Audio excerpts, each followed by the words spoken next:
Muy bien, para ir adelantando, solo me confirma si tenemos imagen. Es clara la imagen, licenciado.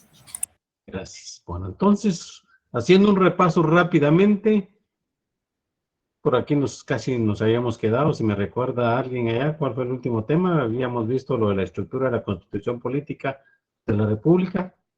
Dijimos que en la primera parte, la parte dogmática, sí, una pregunta muy especial para el examen. La Constitución Política de Guatemala dice que tiene tres partes, se divide en tres partes, o sea, eso es su estructura. La primera es la parte dogmática, en la cual se van a encontrar o establecer los principios, las creencias y los derechos humanos individuales y sociales. Y básicamente dijimos que eso está regulado en el artículo 1 al 139 de la Constitución Política. Empezando desde el preámbulo, solo el título del preámbulo, cuando dice y se empieza diciendo invocando el nombre de Dios, ahí prácticamente están establecidos nuestros principios y creencias cristianas. Y de ahí en los artículos 1 al 45 vamos a encontrar fundamentalmente derechos individuales o los famosos derechos humanos, y en los demás vamos a encontrar todos los derechos individuales y sociales. En la segunda parte, que es la parte orgánica, aquí se establece cómo se organiza Guatemala, es decir, las estructuras jurídico-políticas del Estado y las limitaciones del poder público frente a las personas. Esto va a estar en los artículos 140 al 262. Aquí en esta parte orgánica vamos a encontrar lo que es los diferentes ministerios, los diferentes organismos del Estado, cuáles son sus funciones, todo eso lo que establece prácticamente estructura jurídico-política de Guatemala.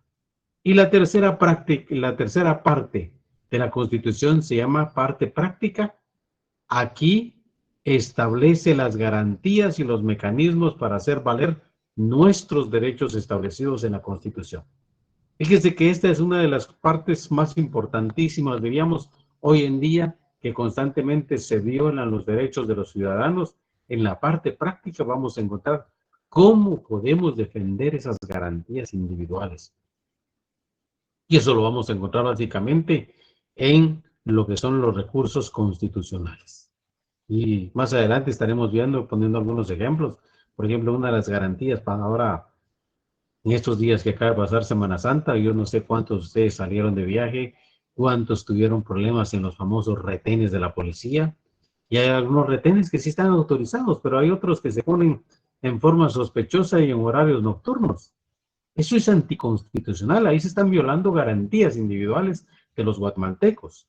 Y todavía los policías se ponen en horarios de 7, 8 de la noche, haciendo supuestamente retenes de vehículos, registro de vehículos, y violando la Constitución, porque todo registro de vehículos dice que debe ser con una orden judicial, y debe ser dentro de los horarios de 6 de la mañana a 6 de la tarde, no más, pero no en la noche. Eso es un atentado, es una violación. ¿Cómo podemos tratar de enmendar y corregir esto? A través de la parte práctica de la Constitución, a través de los recursos constitucionales, que los vamos a ver más adelante. Resumiendo entonces las partes de la Constitución política: dogmática, orgánica y práctica. En la dogmática se establecen las creencias, pero principalmente los derechos humanos. En la parte orgánica se establece la organización de Guatemala, es decir, las estructuras jurídico-políticas. Y en la parte práctica establece las garantías para hacer valer los derechos humanos. Hablemos entonces ahora de las clases de constitución. Estoy hablando así. Estoy hablando de manera generalizada. Las clases de constitución, las constituciones dicen que pueden ser rígidas. Solo cuando hablamos de generalizado me estoy refiriendo que todos los países, todos los estados tienen su propia constitución. Y lógicamente, dentro de esas constituciones vamos a ver que hay varias o diferentes clases de constitución. Por ejemplo, las famosas constituciones rígidas. Estas son aquellas que no se pueden modificar, sino mediante un procedimiento diferente a los de la legislación común. Es decir, conforme a una Asamblea Nacional Constituyente. No las puede hacer el Congreso de la República. Hay otras constituciones que se llaman flexibles, porque permiten su enmienda mediante el mismo mecanismo empleado por la legislación común. Es decir, son las constituciones que permiten ser reformadas o abrogadas por el Congreso de la República. Las constituciones rígidas, entonces, no permiten modificaciones, salvo un procedimiento que lo deberá hacer la Asamblea Nacional Constituyente. Y las constituciones flexibles, estas sí permiten enmiendas o modificaciones a través del Congreso de la República de Guatemala. Y tenemos las constituciones mixtas. Las constituciones mixtas, aquí parte puede ser reformada y otra no. En el caso de Guatemala, por ejemplo, nuestra constitución política permite algunas reformas por parte del Congreso de la República y otras solo por una Asamblea Nacional Constituyente, tal como lo establece el artículo 277 de la Constitución Política de la República. Si es que entonces quedamos claros que Guatemala tiene una constitución de carácter mixta. ¿Por qué? Porque hay artículos que sí pueden ser reformados simplemente por el Congreso de la República, pero hay otros artículos que no se pueden reformar por el Congreso de la República, sino que hay que mandar a integrar una Asamblea Nacional Constituyente. Quiero, por favor, que me apoyen. Si alguien tiene el artículo 277 de la Constitución y otro que me lea el artículo 278 de la Constitución para que veamos esto. William Monzón, por favor, solo Yasmín lee el micrófono prendido. Gracias. Por favor. El artículo 277, licenciado. Por favor. Tiene iniciativa para proponer reformas a la Constitución. Inciso A. El presidente de la República en Consejo de Ministerios. Inciso B. 10 o más diputados al Congreso de la República. Inciso C. La Corte de Constitucionalidad. Inciso D. El pueblo mediante petición dirigida al Congreso de la República. Por no menos de 5,000 ciudadanos debidamente empadronados por los registros de ciudadanos. En cualquiera de los casos anteriores, el Congreso de la República debe ocuparse sin demora alguna del asunto planteado. Muy bien, muchas gracias. Este artículo nos está resumiendo entonces y nos está poniendo de frente, por decirlo de esa manera, quiénes pueden tener esa iniciativa para proponer cambios a la Constitución o reformas a la Constitución. Y este mismo artículo establece que el Congreso de la República es el encargado, lógicamente, de realizar esos cambios. Muy bien. ¿Qué dice el artículo 278? Distinto al 277, ustedes verán qué es lo que regula. Por favor. Vivian Contreras, por favor. Asamblea Nacional Constituyente. Para reformar este o cualquier otro artículo de los contenidos en el capítulo 1 del título 2 de esta Constitución, es indispensable que el Congreso de la República, con el voto afirmativo de las 2/3 partes de los miembros que lo integran, convoque a una Asamblea Nacional Constituyente. En el decreto de convocatoria señalará el artículo o los artículos que haya de revisarse y se comunicará al Tribunal Supremo Electoral para que fije la fecha en que se llevarán a cabo las elecciones dentro del plazo máximo de 120 días, procediéndose en lo demás conforme a la Ley Electoral Constitucional. Muy bien, entonces el artículo 278, no se nos olvide que nos está enviando a un procedimiento especial, que es el Congreso de la República el que debe, oígase, convocar a una Asamblea Nacional Constituyente. ¿Para qué? Para realizar reformas básicamente a los artículos que sean necesarios. De ahí viene entonces el nombre, que nuestra Constitución es de carácter mixto. No es rígida, porque las rígidas son las que no permiten modificación o reforma alguna. No es flexible tampoco, en forma total, porque nuestra Constitución la clasificamos en mixta porque hay algunos artículos que pueden ser reformados simplemente por el Congreso y hay otros artículos que solamente por una Asamblea Nacional Constituyente. Y de esa cuenta, entonces, decimos, se convierte en una Constitución de carácter mixto. Resumiendo, entonces, las clases de Constitución: rígidas, flexibles y mixtas. ¿Qué artículos no pueden ser reformados en la Constitución Política de la República? Fíjese, cuando decimos que la Constitución tiene más de 282 artículos, pero hay unos artículos que de una vez dice que no se pueden reformar. Eso no pueden cambiarse, salvo que venga una Asamblea Nacional Constituyente. Pero citemos algunos ejemplos de cuáles son los que no se pueden reformar. Ni en forma alguna toda cuestión que se refiere a la reforma, a la forma republicana de gobierno, al principio de no reelección para el ejercicio de la presidencia de la República. Por favor, alguien me lee el 140, un alumno más que me busque 141, 165, inciso G, 186 y 187, por citar algunos ejemplos, y vamos a ver que estos no se pueden reformar. Artículos irreformables, algunos le llaman artículos piedra o lo que algunos dicen los artículos fuertes. Por favor. Carla Barrios, por favor. Artículo 140. Estado de Guatemala. Guatemala es un estado libre, independiente y soberano, organizado para garantizar a sus habitantes el goce de sus derechos y de sus libertades. Su sistema de gobierno es republicano, democrático y representativo. Ese artículo es irreformable, no se puede cambiar, no se puede darle otra forma. Eso lo dice claramente nuestra Constitución. El 141.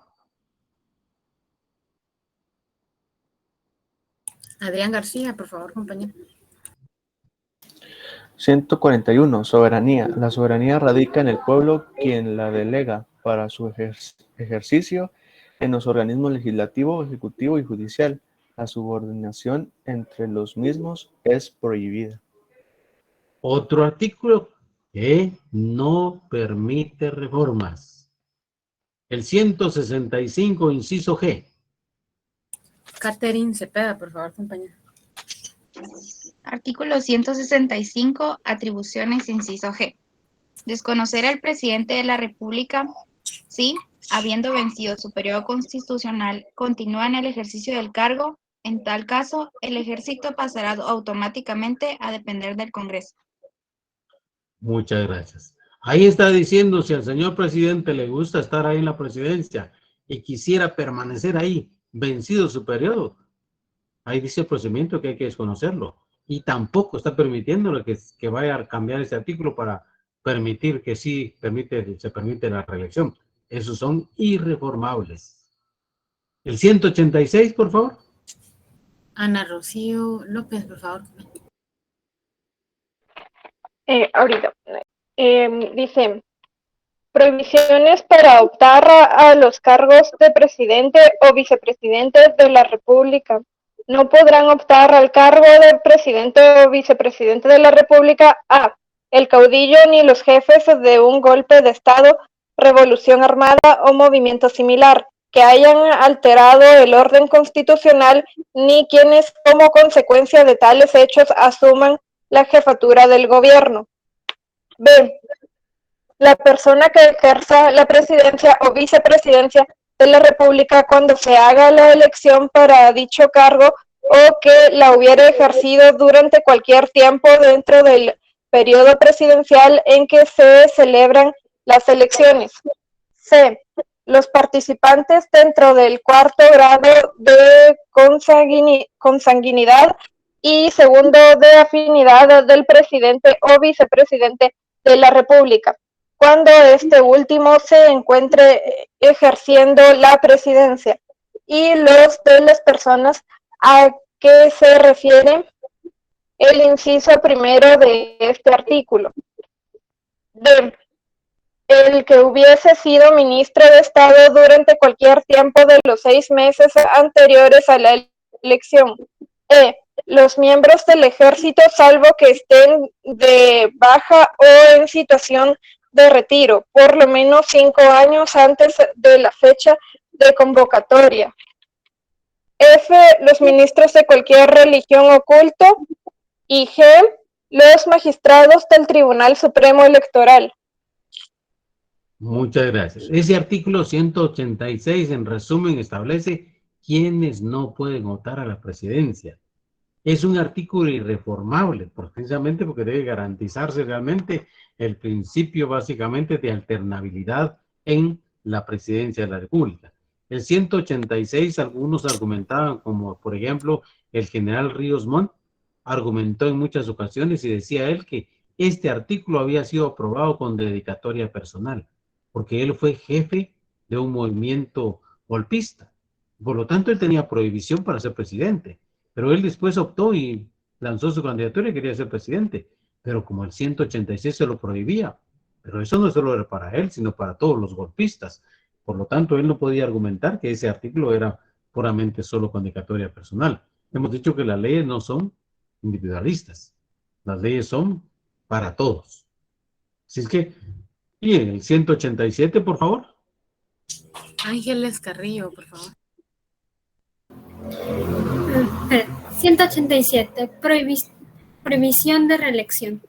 La persona que haya desempeñado durante cualquier tiempo el cargo de presidente de la República por elección popular o quien lo haya ejercido por más de 2 años en sustitución del titular, no podrá volver a desempeñarlo en ningún caso.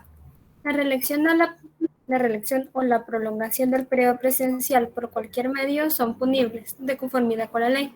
El mandato que se pretende ejercer será nulo.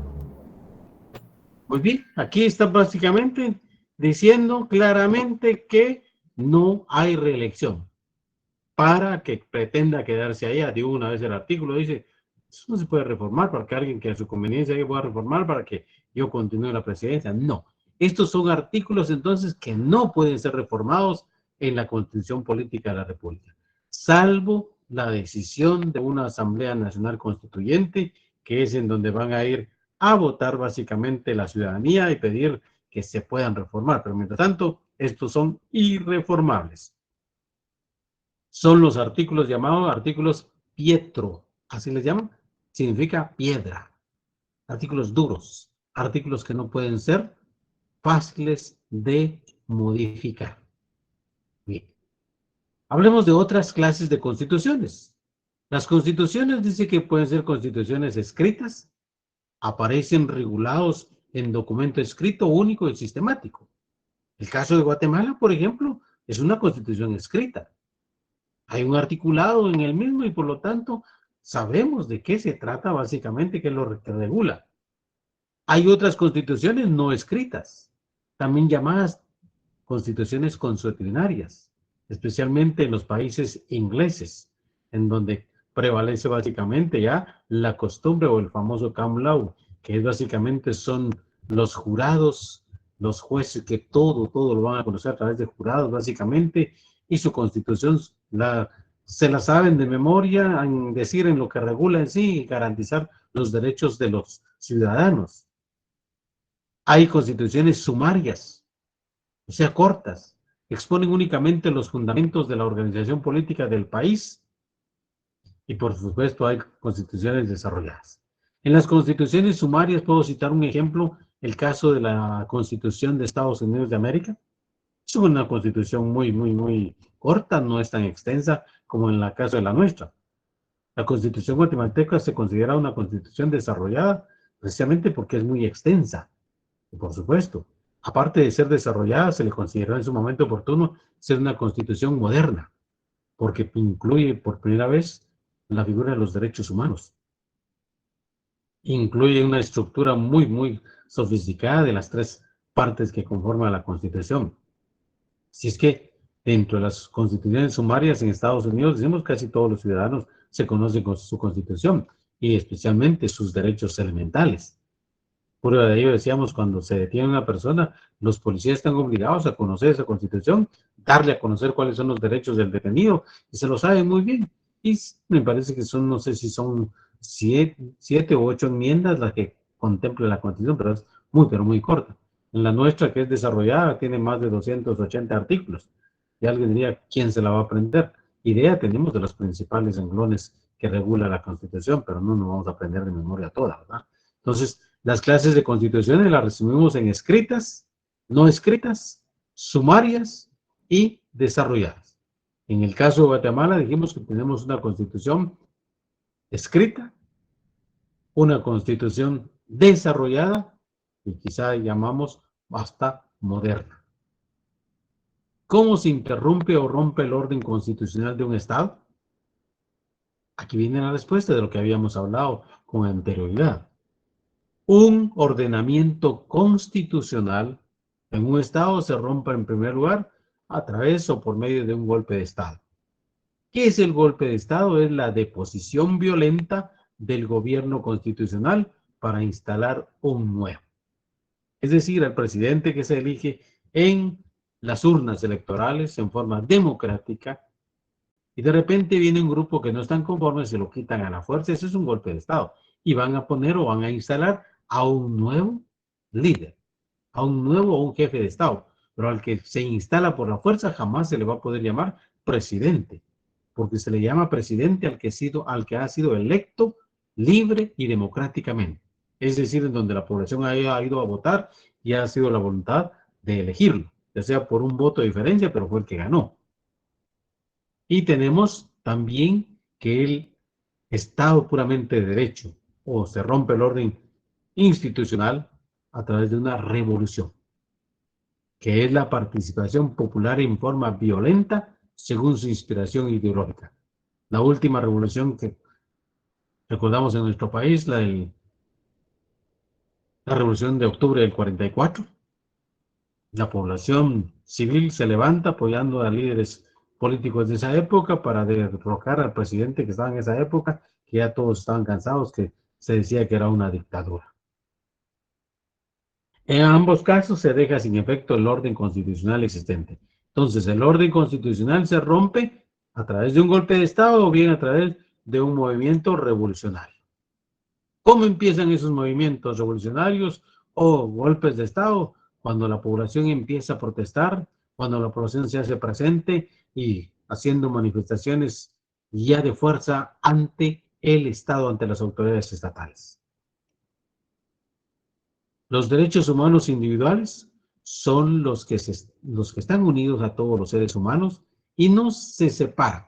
Son los derechos fundamentales del hombre como una conquista al poder público a los que el pueblo tiene derecho ante cualquier gobierno del mundo por el solo hecho de haber nacido como ser humano. Así es que los derechos humanos individuales están unidos a cada uno de nosotros. Y nuestra Constitución lo contempló y lo consagró del artículo 1 al 45 de nuestra Constitución. Como decíamos, es una Constitución moderna porque por primera vez se incluye lo que es en sí la figura del Procurador de Derechos Humanos, la figura de la Procuraduría de Derechos Humanos y la figura de la Comisión de Derechos Humanos del Congreso de la República. En ninguna otra constitución se había hablado sobre derechos humanos más que en esta que nos rige actualmente, que entró en vigencia en 1985. ¿Cuáles son los principales derechos humanos individuales? Se encuentran regulados en nuestra Constitución Política en los artículos del 1 al 46, también llamados bienes jurídicos tutelados por nuestra Constitución. Por ejemplo, tenemos el derecho a la vida, el derecho a la seguridad, el derecho a la detención legal, a la integridad, a la dignidad, a la libertad, igualdad de defensa, a la igualdad, el principio o el derecho individual de defensa, etc. ¿Dónde los vamos a encontrar? Del artículo 1 al 46 de la Constitución Política. Citemos algunos ejemplos de los derechos humanos sociales.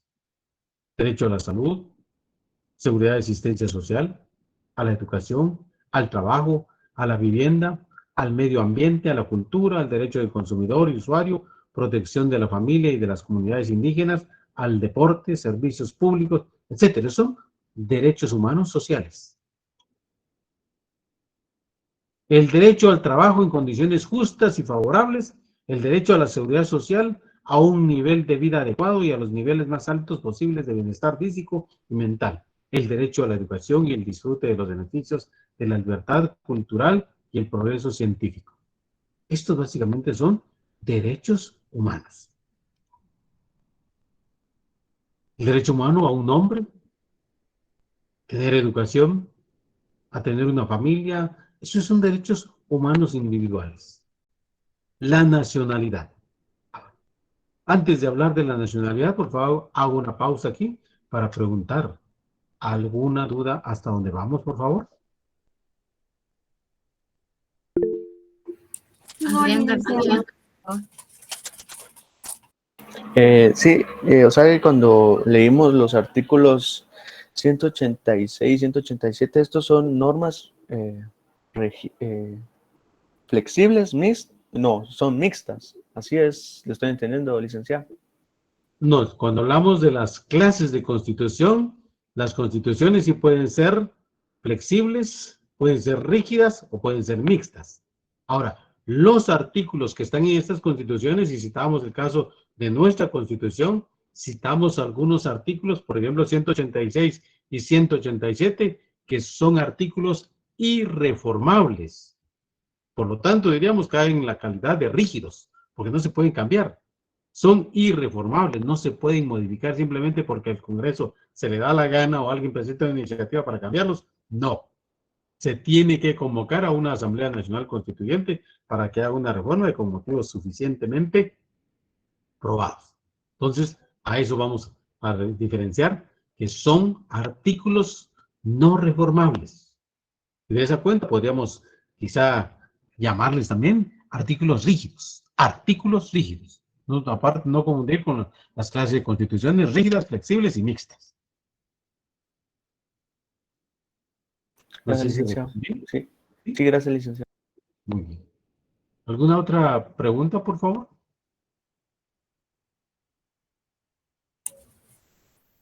No, licenciado. Bueno, seguimos entonces. Nuestro tema ahora es nacionalidad, ciudadanía y derechos ciudadanos. Empecemos por lo que es la nacionalidad. ¿Cómo definimos la nacionalidad? Y por favor pónganle mucha atención. Háganlo, subrayenlo, escríbanlo con rojo como una observación para su examen. Siempre vamos a preguntar cuando se dice que es el vínculo político y jurídico que existe entre las personas y el Estado, o la persona y el Estado, como origen y garantía de deberes y derechos recíprocos. Eso es la nacionalidad. Un vínculo político y jurídico que existe entre persona y Estado, como origen y garantía de deberes y derechos recíprocos. Solo por citar un ejemplo. Los romanos consideraron la nacionalidad como un vínculo de sangre y de culto. En la Edad Media nació el vínculo con la tierra, dando el origen al famoso jus soli, que se exagera hasta prohibir la emigración. En 1804 en Francia aparece el jus sanguinis. El francés, hijo de francés, seguirá siendo francés, no importa dónde haya nacido. Ese era el lema que se respetaba antiguamente, especialmente en Roma, que es donde empieza a hablarse ya la nacionalidad. Los romanos eran tan celosos de su nacionalidad que no le daban la nacionalidad a cualquier otro individuo que no fuera alguien que naciera o que nació en Roma. Ellos básicamente consideraban a la nacionalidad, decimos, como un vínculo de sangre y además de culto, eran celosos. Llegaban extranjeros a vivir a Roma y de repente querían convertirse en ciudadanos romanos, no se lo daban. Tan así que se consagró en un momento determinado que hasta existía, aparte de tener un vínculo de sangre, era un vínculo de tierra, donde nació. Y de ahí es donde viene ahora los famosos, el derecho para obtener la nacionalidad, jus sanguinis o jus soli, al derecho del suelo o al derecho de sangre. ¿Qué importancia? Yo quisiera hacer una pregunta antes de seguir adelante, por favor. ¿Qué importancia consideran ustedes que tiene realmente la nacionalidad para cualquier ciudadano? ¿Qué nos liga o qué nos beneficia, qué nos trae o qué nos protege, diríamos, ser nacionales? ¿Cómo podemos citar un ejemplo? ¿Alguien me puede ejemplificar en qué me beneficia yo ser guatemalteco? ¿Me ayuda o no me ayuda? ¿O por qué debo decir que soy guatemalteco?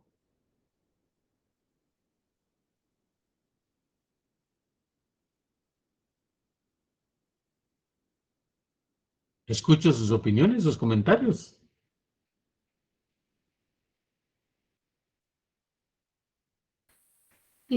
Licenciado, yo pienso que nos beneficia, nos identifica por el hecho de que nacimos aquí, que somos digamos que nuestro origen o sea, Muy nos bien, identifica del lugar de donde nacimos. Ajá. Les ejemplifico de la siguiente manera. Si a Guatemala viene un ciudadano estadounidense, nacido en Estados Unidos de América, viaja acá a Guatemala, ¿qué sucede? En primer lugar, lo identificamos rápido porque son de aquellos canchitos que hablan inglés, etcétera. Ya rápido decimos, bueno, este es de nacionalidad estadounidense. ¿Qué pasaría? Óigase bien, pues, si un ciudadano estadounidense o varios ciudadanos estadounidenses vinieron aquí a Guatemala, quizá en turismo, y de repente es asaltado por un grupo de maleantes guatemaltecos. Los despojan de todas sus cosas y hasta los golpean.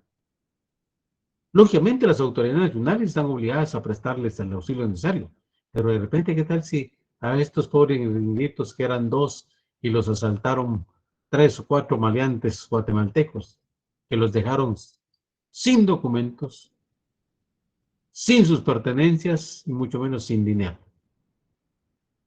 Mi pregunta es, ¿a quién o a qué autoridad ellos están obligados a acudir, aparte de las autoridades guatemaltecas, para poner la denuncia? Pero ustedes aquí ya saben cómo funcionan las cosas acá. Pero realmente ellos, ¿a quién acudirían para decir somos estadounidenses? Queremos que nos apoyen. ¿A dónde creen ustedes que van a acudir? ¿A la embajada? Exacto, a la embajada estadounidense en nuestro país.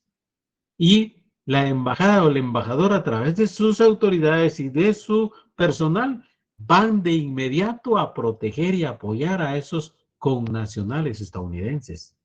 Porque ahí viene la importancia de que realmente ser estadounidense. Porque ellos están identificando, soy de Estados Unidos, así que pido auxilio a mis autoridades, porque soy nacional estadounidense y ellos están obligados a proteger a sus nacionales, porque ahí hay un vínculo político y jurídico que existe entre la persona y el Estado. Ahora, veámoslo al revés. ¿Qué pasa con nuestros connacionales que se van a Estados Unidos, lograron pasar mojados la frontera y luego consiguen algún trabajo por allá, pero luego reciben malos tratos allá en Estados Unidos? ¿A quién deben acudir esos guatemaltecos? ¿A una autoridad estadounidense o a una embajada guatemalteca? A ¿Al una embajada consulado? guatemalteca. Embajada.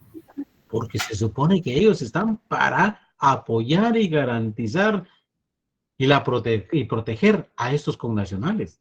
Ahí es donde se da ese vínculo político y jurídico entre la nación y la persona.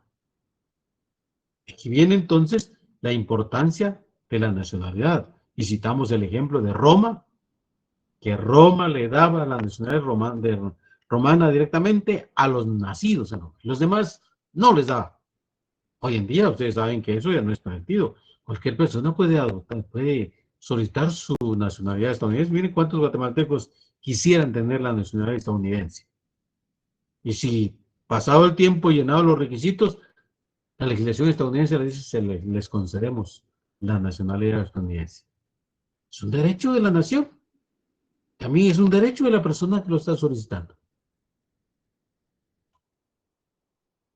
Los nacidos en el territorio de la República de Guatemala, naves y aeronaves guatemaltecas, Yusol, y los hijos de padre o madre guatemaltecos nacidos en el extranjero, jus sanguinis, se exceptúan los hijos de funcionarios diplomáticos y de quienes ejerzan cargos legalmente equiparados. A ningún guatemalteco puede privarse de su nacionalidad. A eso se le llama nacionalidad de origen. Está regulado en el artículo 144 de la Constitución Política de la República. ¿Quiénes tienen nacionalidad de origen? Los que han nacido en el territorio de la República de Guatemala, en cualquiera de los 22 departamentos de nuestro país. Pero también si ha nacido en una nave o aeronave guatemalteca, lamentablemente hoy casi ya no hay más que solo, me parece, no sé si está Aviateca todavía, si es guatemalteca, ¿no? Pero antes ya habían naves guatemaltecas. Por lo tanto, si nacían ahí, eran guatemaltecos, bajo el principio del derecho del jus soli, o sea, derecho de suelo. Si usted nació en cualquiera de estos 22 departamentos, por derecho a suelo, usted es guatemalteco. Y además, por derecho de sangre, sus padres son guatemaltecos, usted es guatemalteco. Pero, ¿qué sucede? Y citábamos el ejemplo algunas en clases anteriores. Si una pareja de guatemaltecos viaja hacia Estados Unidos, pretendiendo que su hijo que está por nacer, nazca ya en Estados Unidos para que tenga la nacionalidad estadounidense. Que muchos lo hacen de esa manera. La señora llega ya a Estados Unidos y a la semana de estar allá, da a luz, porque ahí iba casi cumpliendo su tiempo de que naciera su hijo. Cabalmente nace en Estados Unidos. Y entonces ahí, al nacer en Estados Unidos, en un hospital de Estados Unidos, le van a preguntar, señores, ¿ustedes son guatemaltecos los padres? Sí. ¿Qué nacionalidad le van a conceder al niño? ¿Nacionalidad guatemalteca? Porque los padres son guatemaltecos. Si los padres dicen sí, estarían tomando el derecho al jus sanguinis, o sea, el derecho de sangre. Los padres llevan sangre guatemalteca, el hijo va a ser guatemalteco. Ah, pero dicen, no, nosotros somos guatemaltecos, pero queremos que él sea estadounidense porque nació aquí en tierra estadounidense. Ahí estarían aplicando el jus soli. Eso es, en atención a veces a muchos intereses muy particulares. ¿Alguien me lee rápidamente el artículo 144 de la Constitución, por favor? Dulce Argueta, por favor, compañero. Buenas tardes, licenciado. El artículo 144 dice nacionalidad de origen. Son guatemaltecos de origen los nacidos en el territorio de la República de Guatemala, naves y aeronaves guatemaltecas y los hijos de padre o madre guatemaltecos, nacidos en el extranjero. Se exceptúan los hijos de funcionarios diplomáticos y quienes ejerzan cargos legalmente equiparados. La Constitución Política de la República, a ningún guatemalteco de origen puede privársele su nacionalidad. Correcto. Ahí estamos clarísimos. Si un hijo de unos guatemaltecos, de padres guatemaltecos, nace en otro país, serán los padres que elijan darle su nacionalidad guatemalteca, o si prefieren, nació en Colombia y queramos que sea colombiano, van a optar por el régimen o el derecho al jus soli, o sea, el derecho al suelo. Y si adoptan, es decir, queremos que sea guatemalteco, están bajo el régimen del jus sanguinis, o sea, el derecho de sangre de los padres. Muy bien. No sé si hay alguna duda hasta dónde vamos, por favor. Yasmín Ailich tiene una duda. Muy buenas tardes, gracias, licenciada. Mi duda es, licenciado, ¿cómo es que ocurre o pasa todo eso de la doble nacionalidad? Porque hay personas que tienen doble, entonces, ¿cómo funciona? Bueno. Estamos hablando ahorita del artículo 144 de la Constitución de la nacionalidad de origen. Pero veamos básicamente, este caso se los quería comentar, porque fue un caso real. Aquí vemos directamente a una niña hija de guatemaltecos, traje típico, y ella nació en México. Este niño es hijo de padres guatemaltecos, nació en Estados Unidos. Pero qué curioso fue. Directamente cuando este niño nació, prácticamente los padres que eran jóvenes viajaron a Estados Unidos con la intención que su hijo naciera allá y efectivamente allá nació. Pero ellos no se percataron, a los padres les dieron visa por 30 días para ir a Estados Unidos. Y ellos calcularon que era la fecha en que el niño iba a nacer allá y cabalmente nació. Cuando ya vencido los 30 días y ellos pensaron ya regresar a Guatemala, lógicamente ellos tomaron en sus brazos a su hijo y decidieron venirse hacia Guatemala. Ya era el día 30, que es el último día de su visa. Llegaron al aeropuerto y cuando están ya rumbo a Guatemala para viajar a Guatemala, en la aduana directamente en la agencia aérea directamente, pasan a revisión de todos sus documentos y bueno, los padres, pasaporte guatemalteco, ya visa vencida y bueno, ya van para Guatemala. Muy bien. Y cuando le preguntan a la señora, mire, ¿qué lleva en brazos? Es mi hijo. Y bueno, ¿cuáles son los documentos de su hijo? Ella presenta un certificado de nacimiento del hospital donde nació allá en Estados Unidos. Y ahí, lógicamente, ellos optaron cuando les dijeron, bueno, entonces, ¿qué nacionalidad le van a dar? Que sea estadounidense. Ah, porque eso era lo que ellos pretendían. Bueno, sí se sentó la partida de nacimiento, pero nunca midieron las consecuencias que a la hora de salir del país, entonces les mire, pero él es un niño estadounidense. Y el Estado está para proteger a sus conciudadanos. Él es un conciudadano, es un ser vivo, es un niño que nació en Estados Unidos y por lo tanto Estados Unidos lo debe proteger y él no puede viajar hacia Guatemala. En primer lugar, porque usted él no tiene pasaporte. El estadounidense tiene que permanecer acá. Ustedes quieren irse, se van para allá. Alguien debe decir, lógico, pero si no son los papás. Sí, claro que sí, pero ya en su estatus migratorio él se convirtió en un ciudadano estadounidense. Y por lo tanto, los padres empiezan a tener ya problemas y empiezan a decir qué tenemos que hacer y les obligan a que vayan a sacar pasaporte del niño. Y cuando le dan un pasaporte, va a ser un pasaporte estadounidense. Y entonces le dice, pero si va para Estados Unidos o para México o para Guatemala, tiene que sacarle entonces un permiso, una visa de turista por 30 días. En el pasaporte del niño le van a dar visa a través de sus padres para que venga a Guatemala a visitar como turista. Y entonces solo así se lo pudieron traer los padres para Guatemala, porque venían los padres guatemaltecos, pero los niños extranjeros. Cuando entra a Guatemala, los padres guatemaltecos no tienen ningún problema, ellos entran libremente. Ahora el niño, él es estadounidense, es un extranjero. Así es que le sellan su pasaporte a través de los padres y dice tiene permiso para estar 30 días en el país de Guatemala como turista. Estando ya aquí en Guatemala, vencidos los 30 días, ellos no querían tener ahora, él tiene que salir, acompañado a sus padres, lógicamente. Fueron y solicitaron una prórroga de permiso, de visa, 30 días más de turista. Y por último, otros 30 días más, hasta 90 días. Ahí nada más, y luego tenía que salir del país. Lógicamente, la madre, aunque se iba a dar vuelta otra vez allá a México y regresar otra vez con visa de turista. Y vienen las complicaciones, hasta que ellos terminaron arreglando migratoriamente que este niño le dieran la doble nacionalidad, la estadounidense y la guatemalteca. Y son casos muy excepcionales y raros de esos convenios internacionales entre Estados Unidos y Guatemala para concederle, bajo una serie de vueltas y trámites, este niño hoy en día, que tiene más o menos sus 8 años, es estadounidense y a la vez es guatemalteco. Es decir, puede entrar y salir aquí a Guatemala como en Estados Unidos. Lo mismo sucedió con esta niña mexicana, nació en México, hija de padres guatemaltecos, sucedió exactamente lo mismo. Bueno, pero la compañera por allá nos preguntaba sobre la doble nacionalidad. No sé, por acá hacen las clases de nacionalidad. Aquí.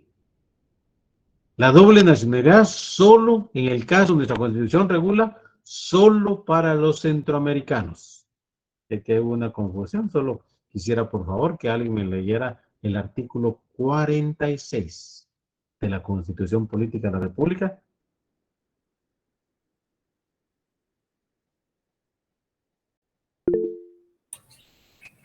Vivian Contreras, por favor, compañero. Preeminencia del derecho internacional. Se establece... Perdón. Rectifico, es 146. 146. Ah, ok. Entonces... Un momento. No tenga pena. Estamos hablando de la doble nacionalidad en el caso de los centroamericanos. ¿Oye sí? Dice artículo 146, naturalización. Son guatemaltecos quienes obtengan su naturalización de conformidad con la ley. Los guatemaltecos naturalizados tienen los mismos derechos que los de origen, salvo las limitaciones que establece esta Constitución. ¿Y el 145? Dice nacionalidad de centroamericanos. También se consideran guatemaltecos de origen a los nacionales por nacimiento de las repúblicas que constituyeron la Federación de Centroamérica, si adquieren domicilio en Guatemala y manifestaren ante autoridad competente su deseo de ser guatemaltecos. En este caso, podrán conservar su nacionalidad de origen sin perjuicio de lo que se establezca en tratados o convenios centroamericanos. Muchas gracias. Aquí estamos hablando del 145 de la doble nacionalidad para los centroamericanos. Si yo soy guatemalteco y por X razón viajo a Costa Rica, por ejemplo, me gusta el país de Costa Rica, me establezco una temporada por allá y luego decido nacionalizarme y adquirir la nacionalidad costarricense. Siguiendo los requisitos, Costa Rica me va a dar la nacionalidad costarricense, pero a la vez yo sigo siendo guatemalteco. Voy a tener las dos nacionalidades, pero eso solo opera para los centroamericanos. Yo no puedo darme el lujo de decir voy a ir a Francia y quiero pedir la nacionalidad francesa y conservar mi nacionalidad guatemalteca. Eso no lo permite. De igual manera sucede en Estados Unidos. Estados Unidos es muy, pero muy celoso con su nacionalidad y son tratados muy especiales y casos muy particulares donde les otorga la doble nacionalidad. Pero en los demás casos, si yo soy guatemalteco, sigo siendo guatemalteco. Si voy a Estados Unidos y solicito la nacionalidad estadounidense yendo todos los requisitos, me la van a conceder, pero tengo que olvidarme de mi nacionalidad guatemalteca. Solo debo tener una nacionalidad. Por eso aquí viene un caso muy particular que viene a mi mente de una persona que yo conocí. Su deseo y su sueño toda la vida era viajar a Estados Unidos y convertirse en ciudadano estadounidense. Después de 10 años de estar allá, logró completar toda su documentación y una oportunidad me llama y me dice, te comento que gracias a Dios me sale la nacionalidad estadounidense. Y me dice, tengo ya fecha para ser juramentado. Y 8 días antes de ser juramentado, él me hace la pregunta. Fíjate que estoy indeciso, no sé qué hacer porque la juramentación significa que yo voy a jurar bajo bandera estadounidense y me debo de olvidar de la bandera guatemalteca, porque me voy a convertir en ciudadano estadounidense. Estoy casi arrepintiéndome porque realmente es tan doloroso pensar que uno nació en Guatemala y que de repente me olvido de mi país. Y él decía, ¿cómo puedo olvidar a mi país? Si cuando estoy aquí en los momentos de soledad, a veces pongo música, suenan aquellos sones guatemaltecos, y él decía, hasta termino llorando aquí, soy en mi soledad.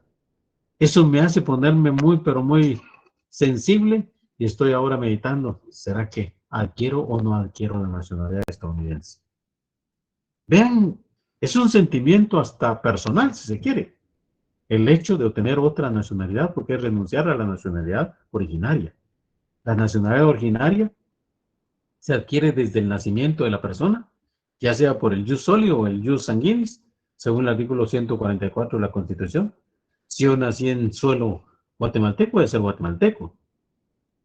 Nacionalidad no originaria se obtiene por hechos posteriores al nacimiento, por naturalización, por matrimonio, un nacional, por naturalización concesiva, por naturalización declarativa, y la doble nacionalidad que opera solo para los centroamericanos. Aquí estamos básicamente. Pregunto, no sé cuál era la interrogante de la compañera, no sé si contesté su interrogante, su pregunta o su duda. Sí, así es, licenciado. Gracias. Muy bien. Pasamos entonces.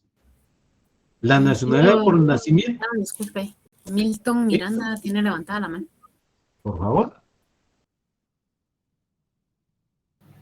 Perdón, lo tenía activado por accidente. No tenga pena. Muy bien. ¿Cuáles son las formas para determinar la nacionalidad? Número 1, por el nacimiento. Por el lugar donde se haya nacido. Si nació en suelo guatemalteco, va a ser guatemalteco por nacimiento. Por hechos posteriores al nacimiento. ¿Cuáles serían esos casos? Por hechos posteriores al nacimiento. Si una persona nace, óigase bien, en Guatemala, dijimos que va a ser guatemalteco. Pero lógicamente, por hechos posteriores al nacimiento, puede ser que vino alguien directamente de Venezuela. O hablemos de Argentina. Vino básicamente a Guatemala, pero él nació en Argentina, nacionalidad argentina. pero vino posteriormente a Guatemala y aquí se estableció, quizá aquí estudió, aquí se graduó, aquí se casó, aquí tuvo su familia, pero él sigue siendo todavía argentino. Sin embargo, sus servicios puramente de carácter deportivo los prestó para la Selección Nacional de Guatemala y colaboró bastante en que Guatemala hiciera sus esfuerzos por ir a un mundial. Nunca se pudo, por supuesto, pero se destacó en el fútbol. Él puede tener un motivo para decir, concédame la nacionalidad guatemalteca. Aquí tenemos, por ejemplo, por hechos después del nacimiento, otro ejemplo. Esta pareja ya son mayores de edad. Él es guatemalteco, ella es extranjera, estadounidense. Aquí es, él tiene el derecho a adquirir la nacionalidad estadounidense por matrimonio. O puede ser a la inversa. Ella es guatemalteca, él es extranjero. Al momento de casarse, ellos pueden tener una base para que el otro cónyuge tramite su nacionalidad de origen o su nacionalidad que desea adquirir básicamente por matrimonio, que sería la nacionalidad de ella o de él, según sea el caso. Hay principios que rigen la nacionalidad. Toda persona debe poseer una nacionalidad.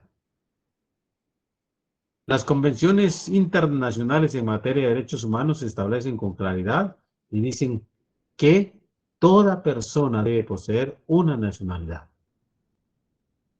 Hoy en día, nadie puede decir que no tiene nacionalidad. Antes se acostumbraba a sacar a una persona por X razón política, etcétera, lo sacaban del país y lo desterraban y decían, usted no tiene nacionalidad, no es ni de aquí ni de allá. Pero hoy en día los convenios y tratados en materia de derechos humanos establece que toda persona debe poseer una nacionalidad. Al nacer, toda persona debe tener derecho a una nacionalidad. La soberanía de cada estado para determinar a quienes considera nacionales. La libertad de las personas para cambiar de nacionalidad. Primera regla, entonces, toda persona debe tener una nacionalidad. Al nacer, toda persona debe tener derecho a una nacionalidad, ya sea porque donde nació o la que de sus padres. Y sobre todo, lo más importante, diríamos, la soberanía de cada estado para determinar a quienes considera nacionales. El estado es el que decide si le concede o no le concede la nacionalidad. ¿Por qué se tramitan nacionalidades estadounidenses? Por el interés de convertirse en ciudadano americano. Pero las autoridades estadounidenses no a todos les va a decir sí. A muchos se les va a negar. Y la libertad de las personas para cambiar de nacionalidad. Yo soy libre de querer cambiar la nacionalidad que yo quiera, siempre y cuando el otro estado me acepte. Esos son los principios que rigen para la nacionalidad. Quiero el día de hoy concluir por acá, solo hacer una recomendación y pedirles de manera especial que busquen su libro de texto que nos está apoyando para el curso. Y ahí ustedes van a encontrar, me parece que son 4 o 5 casos hipotéticos para resolver conforme a nuestra Constitución. Quisiera que los trajeran o los presentaran resueltos con su respuesta respectiva para la próxima clase. Espero que me los puedan compartir o mandárselo ya a la licenciada a la plataforma para poderlos discutir el próximo día jueves de nuestra siguiente clase.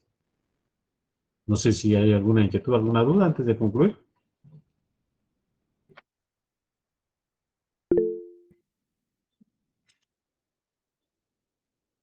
Adrián García, por favor, compañero. Sí, licenciado, disculpe, podría volver a repetir la tarea que dejó porque se me